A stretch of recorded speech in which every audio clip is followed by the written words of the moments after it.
是白山送水。稍后我们看到的是 जदीद और असरी तारीख का अजायब घर जिलिन।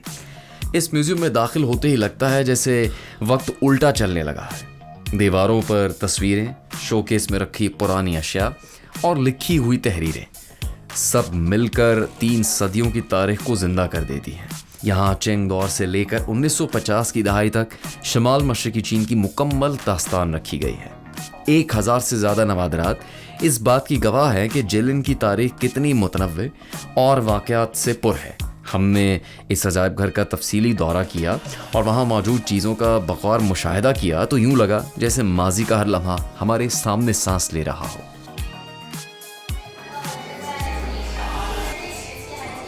ये मेरे पीछे मौसीकी सुन रहे हैं जो कि इस म्यूजियम में बजाई जा रही है। आपको असल में चाइनीज गाना भी सुनवाते हैं। Hello, thank you for your time. Hi, so we would like to hear a Chinese song. So would you like to sing like your favorite Chinese song for us? Okay. My favorite Chinese song is popular music. Okay. From my favorite singer Zhou Jielun. Do you know Jay? Okay. Zhou? Okay. A little bit. 雨下整夜，我的爱就像雨水一直源自落叶。和我的思念厚厚一叠，几句是非，也无法将我的热情冷却。你出现在我诗的每一页。Oh, it's beautiful. Thank you. Could you tell us what does it mean? That means a boy very missing her girlfriend and writes her name on his poem. Fantastic. That was a beautiful song. Beijing की रौनक, फिर Changchun की निस्बतन पुरसुकून रफ्तार और जब हम मज़ीद शुमाल की तरफ बढ़ते हैं तो मंजर एक बार फिर बदलने लगता है।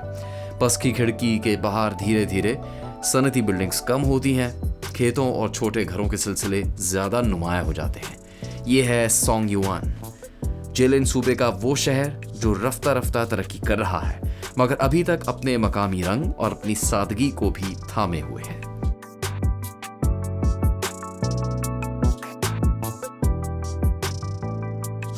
शहर में मंगोलियन ऑटोनमस काउंटी में हम मौजूद हैं। ज़्यादातर यहाँ पर कम्युनिटी सेंटर्स हैं और कुछ दफातर भी हैं। आसपास का इलाका, आम शाहराहें कैसी हैं? एक बात बिल्कुल वाज़ेह है कि बेहतरीन सफाई है, नज़्म व ज़ब्त का पूरा ख्याल रखा जा रहा है और जिस लेन में इस वक्त हम जा रहे हैं ये अक्सर वॉक करने वाले और साइकिल पर जाने वाले अफराद के लिए बनाई गई है। तो ये इस ऑटोनमस काउंटी का एक छोटा सा नज़ारा आपके सामने है।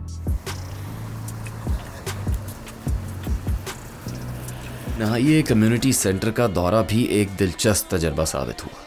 यहाँ पहुँचे तो शानदार अंदाज में हमें खुशामदीद कहा गया और फिर समझिए कि महफिल जम गई। कभी ड्रम बजते, कभी गिटार की धुनें और कभी कोई बुजुर्ग खातून या मर्द माइक संभाल लेते।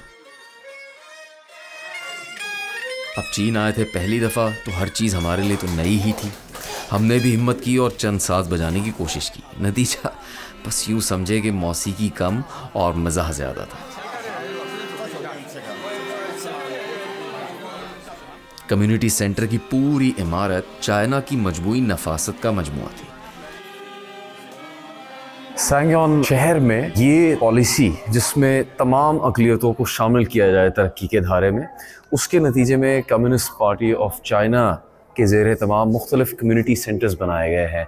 जो अक़लियतें हैं मुख्तलिफ़ शहरों में, जैसे 7 मुख्तलिफ़ कम्युनिटीज़ हैं, उनको सहूलियात फ़राहम करने के लिए, उनके लिए बेहतर इक़दामात करने की खातिर ये कम्युनिटी सेंटर बनाए गए हैं जिसमें मंगोलियन, शीब, कोरियन मुख्तलिफ़ कम्युनिटीज़ के लिए सहूलियात का एहतमाम किया गया है।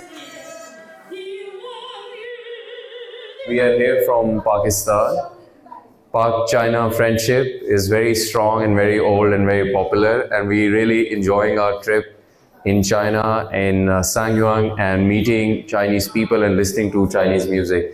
Mr. Chang, can you tell our message in Chinese? 他想说的是，这几位朋友是从巴基斯坦远道而来的，这次专门是。पाक चीन दोस्ती वांग सोरे। 中巴友谊万岁！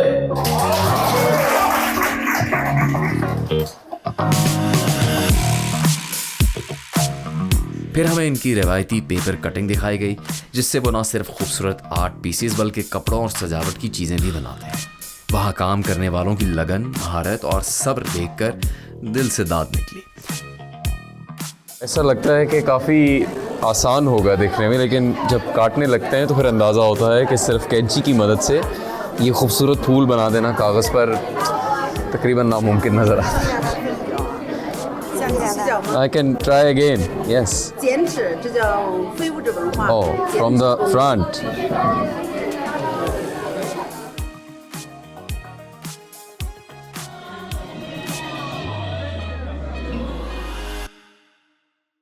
हम सोंग युआन में जिस होटल में मौजूद हैं, ये 16 मंजिला होटल है और यहाँ पर 13वें फ्लोर के बाद 14वें फ्लोर पे जाने का कोई बटन नहीं है, इसलिए कि उसको मनहूस समझा जाता है और उसकी जगह 13A लिखा जाता है, जो हमने सुन तो रखा था बहुत बरस से, लेकिन आकर उसका चीन में तजर्बा भी कर लिया आपके साथ।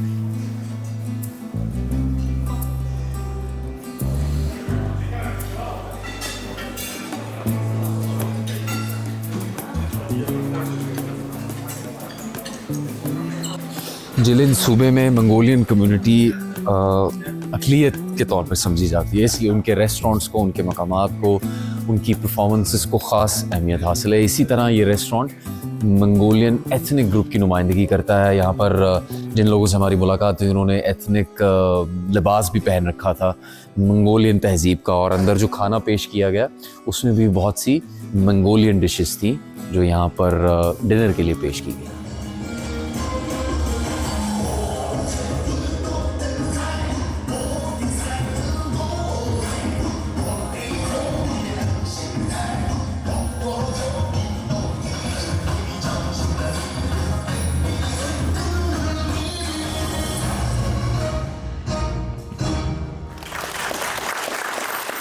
सोंगयुआन शहर में मंगोलियन गीत और रक्स का सकाफती शो सिर्फ एक प्रोग्राम नहीं था, बल्कि कदीम तहजीब के अब तक जिंदा होने का सबूत था।